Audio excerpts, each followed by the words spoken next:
தீபத் திருவிழாவை பொறுத்தளவில் யாரும் எதிர்பாராத வண்ணம் மாண்புமிகு தமிழக முதல்வர் அவர்கள் பெருமழை வெள்ளம், நிலச்சரிவு, மண்சரிவு போன்றவற்றை கடந்து தமிழ்ச் சான்றோர்களால் எடுக்கப்பட்ட எந்த ஆண்டு தொடங்கப்பட்டது என்று தெரியாமல் ஆயிரம் ஆண்டுகளுக்கு முன்னால் தொடங்கப்பட்ட தீபத் திருவிழாவை மாண்புமிகு முதலமைச்சர் உள்ள எண்ணம் போல் எல்லாம் வல்ல ஈசன் துணையோடு தீபத் திருவிழாவை லட்சோப லட்ச மக்கள் கூட விண்ணெதிரும் மண்ணெங்கும் மலையெங்கும் அரோகரா என்ற கோஷம் எதிரொலிக்க மிகச் சிறப்பாக நடைபெற்றது.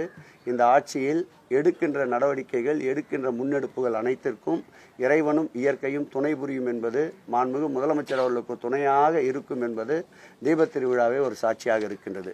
கோவில நிர்வாகம் பண்றதுக்கு ஹிந்து அறநிலையத்துறை தெரியல, அதனால தான் நிறைய குளறுபடிகள் ஏற்படுதுன்னு ஹெச் ராஜா சொல்லியிருக்காரு. யாரு? ஹெச் ராஜா.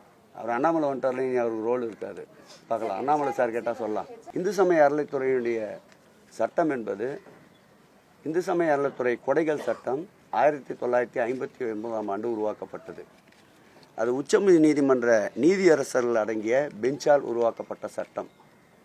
இந்த சட்டம் மாநில அரசாலோ மத்திய அரசாலோ உருவாக்கப்பட்ட சட்டங்களின்படி இந்து சமய அறநிலைத்துறை சட்டங்கள் இல்லை. ஆகவே அந்த சட்ட திட்டங்களுக்கு உட்பட்டுத்தான் இந்து சமய அறநிலைத்துறை செயல்படும். அவர் தாராளமாக நீதிமன்றத்திற்கு செல்லலாம். அந்த நீதிமன்றத்தில் தகுந்த விளக்கங்களை சொல்வதற்கு, தகுந்த விளக்கங்களை ஏற்றுக்கொள்ளுகின்ற வகையில் நிச்சயம் எங்கள் தரப்பு வாதம் இருக்கும் என்று நம்புகின்றோம். ஆகவே அப்படி ஒரு சூழல் ஏற்படுகின்ற போது இந்து சமய அறநிலைத்துறை அதற்குண்டான விளக்கத்தை நிச்சயம் வழங்கும். கைவினை திட்டத்தை விஸ்வகர்மா திட்டத்தோடு ஒப்பிட்டு அண்ணாமலை தொடர்ந்து பேசி வராரு. அதுக்கு தொடர்ந்து கண்டனங்களும் எழுது. என்னுடைய ஒரே ஒரு கேள்வி, அந்த திட்டம் வேண்டுமா வேண்டாமா? அந்த திட்டத்தால் மக்களுக்கு பலனா இல்லையா? திட்டம் யார் கொண்டு வந்தது என்பது முக்கியம் அல்ல.